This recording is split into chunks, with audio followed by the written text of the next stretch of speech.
Halo semuanya, selamat berjumpa di channel kami yang baru, Misteri Malam. Channel ini akan memuat kisah-kisah misteri, baik fiksi maupun kisah nyata, urban legend dari beberapa daerah, dan rangkuman dari kejadian yang menyeramkan. Sudah siap sebagai subscriber channel ini? Silakan like, komen, share, dan subscribe agar kalian tidak ketinggalan kisah-kisah seru yang akan kami tayangkan. Kali ini, sebagai cerita pertama akan aku sampaikan suatu cerita nyata tentang gudang tua di belakang rumahku.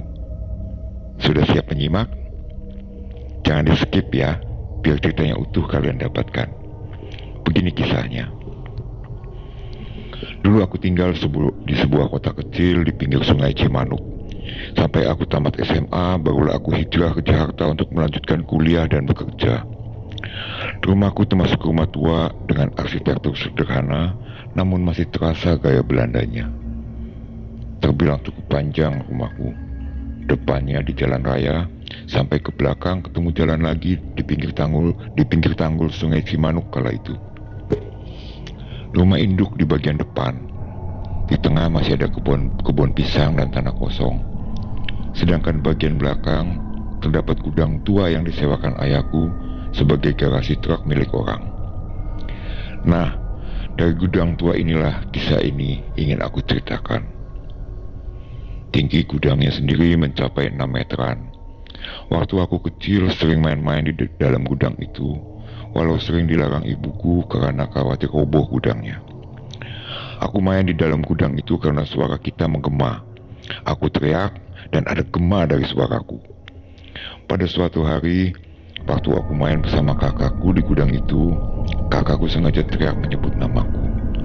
Maksudnya supaya menggema. Tapi alangkah kagetnya kami berdua.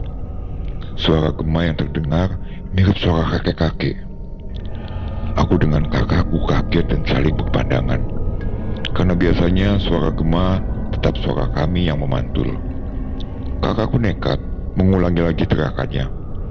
Dan suara gema kakek-kakek itu kembali terdengar. Tanpa pikir panjang, kami berdua lari terbirit-birit keluar dari gudang. Sampai dalam rumah, aku ceritakan ke ibuku kejadian tersebut. Ibu hanya menasihati supaya jangan teriak-teriak kalau di dalam gudang. Mungkin ada yang terganggu, kata ibu. Saat itu aku masih belum paham betul apa maksud ibuku. Seiring umurku yang makin beranjak remaja, aku merasakan aura lain jika berada dalam gudang. Pernah juga aku merasa seperti ditimpuk segenggam pasir. Lagi-lagi, ibuku cuma melarang aku untuk masuk ke dalam gudang itu. Takut roboh, kata beliau. Lain lagi dengan ayahku. Ayah sering tengah malam masuk ke gudang hanya karena ada suara-suara mencurigakan. Takut ada maling, alasan ayahku. Tapi aku sering dengar di dalam gudang, ayah seperti menghardik orang. Entah apa yang diteriakkan ayah.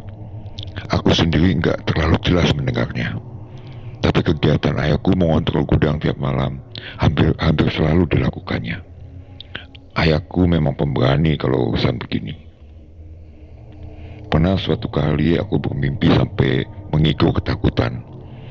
Dalam mimpiku ada sosok orang tua atau kakek-kakek yang keluar dari gudang karena pintu gudang tidak terkunci.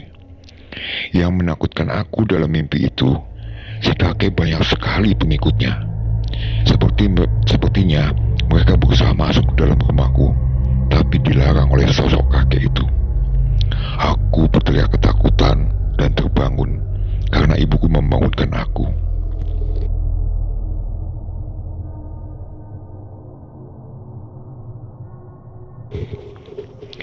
Aku ceritakan mimpiku pada ibu, dan beliau menjelaskan sepintas kalau gudang itu memang menyimpan misteri yang sampai sekarang masih jadi tanda tanya.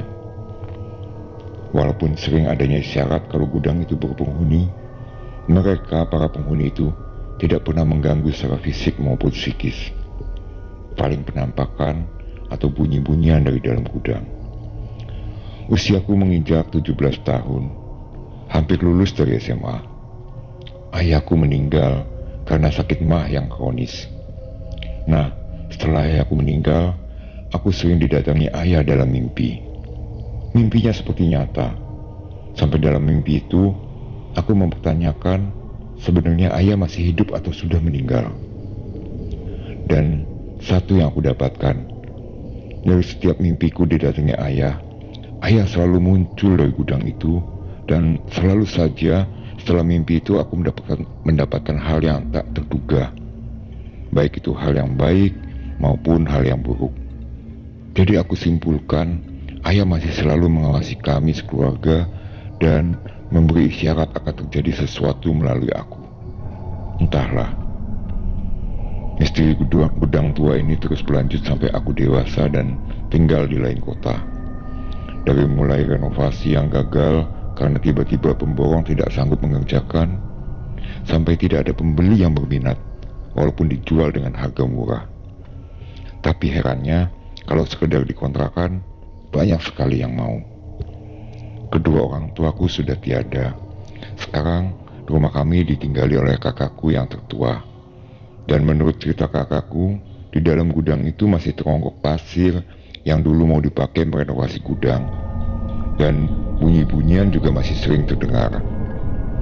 Selama tidak mengganggu, biarkan saja, kata kakakku. Kita punya dunia masing-masing. Sebuah nasihat yang bijak.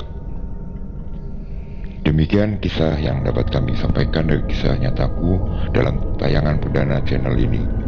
Sampai berjumpa kembali di tayangan berikutnya. Untuk itu, jangan lupa like, komen, share, dan subscribe channel ini. Terima kasih dan bye-bye.